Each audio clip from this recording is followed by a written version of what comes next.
통찰과 역설, 오늘도 하루 시작해 보겠습니다. 지금 이 순간을 내 것으로 받아들여라. 지금 당신 앞에 선한 것과 악한 것이 동시에 놓여 있다고 가정한 뒤 묻겠다. 당신은 선악의 기준을 어디에 두고 있는가? 일반적으로는 남을 이롭게 하면 선한 것이고 해를 끼치면 악한 것이라고 생각하기 쉽다. 그런데 어떤가? 살다 보면 나의 입장에서 생각하면 선이고 남의 입장에서 보면 악이 되는 일이 많다. 대개 선악의 기준은 인간의 양심에 호소하지만 이 또한 개인의 이기심에 의한 것이므로 올바른 가치 판단의 기준이 될 수는 없다. 그럼 누가 선악을 결정할까? 불교에서는 마음이 선악을 구분한다고 하고 기독교에서는 절대자인 하나님만이 오직 선악을 판단할 수 있다고 한다. 불교는 악을 멀리하고 선을 쫓는다는 의미에서는 그 기준이 기독교보다는 타당하다고 볼 수도 있겠지만 인간의 양심에 의존하기 때문에 미흡하다.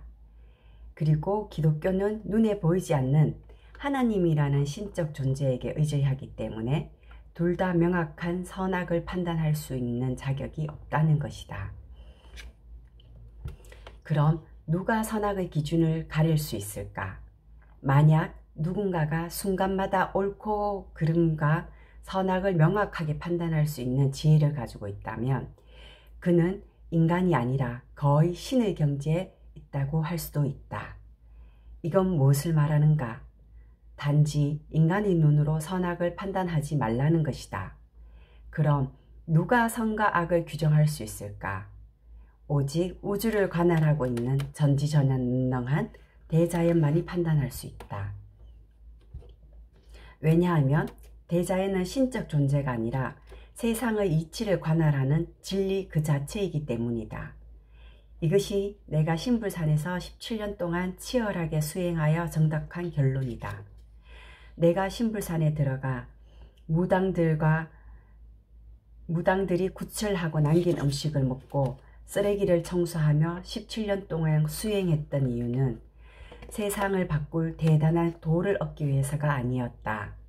사는 것이 너무 힘들어 아무도 몰래 폭포 아래로 떨어져 죽기 위해 입산을 했던 것이다.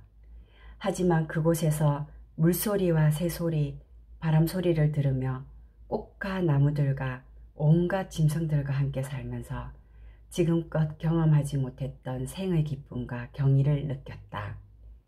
그로 인해 삶에 대한 강한 의문이 몸속에서 용수숨치기 시작했고 그 의문이 나를 죽음으로부터 건져냈다. 이처럼 대자연은 내 삶을 지탱해준 버팀목이 되었고 수행생활에 큰 힘이 되어 주었다. 돌이켜 생각하면 결코 짧지 않았던 17년이란 세월이 지금은 하룻밤과 같다는 걸 느낀다. 나는 바위 위에서 자선하면서 바람이 불면 부는 대로 비가 오면 오는 대로 내 몸을 대자연 속에 맡겨두었다. 그때 나를 치열한 수행으로 이끌었던 갈망은 대자연 속의 나는 누구이며 나는 어떻게 살아야 하는가? 이것은 지금도 나를 이끌고 있는 하두다. 또한 수행 중에 내가 끊임없이 부딪힌 것은 선악에 대한 분별심이었다. 무엇이 선이고 악인지를 내가 제대로 판단할 수 있다면 생에 대한 명직한 해답이 나올 것만 같았기 때문이다. 그때 나는 이 우주가 대자연의 법칙에 의해 돌아가고 있다는 원리를 알게 되었다. 많은 이들은 나의 깨달음에 대해서 이렇게 말한다.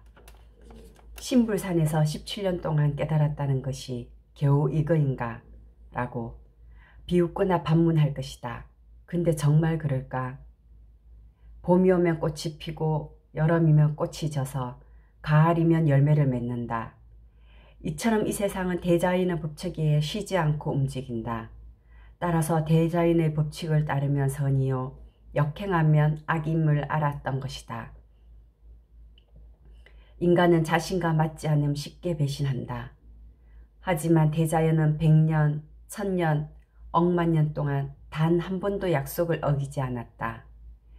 그런데도 인간은 대자연의 진리를 잊고 산다. 내 말의 요지는 인간의 잣대로서 선악과 옳고 그름을 굳이 구별하지 않아도 대자연이 알아서 판단하고 그에 대한 선악의 업보를 내린다는 것이다. 얼마나 엄청난 깨달음인가. 지금 이 순간 대자연의 진리를 내 것으로 받아들이며 당신은 100배 행복해질 것이다.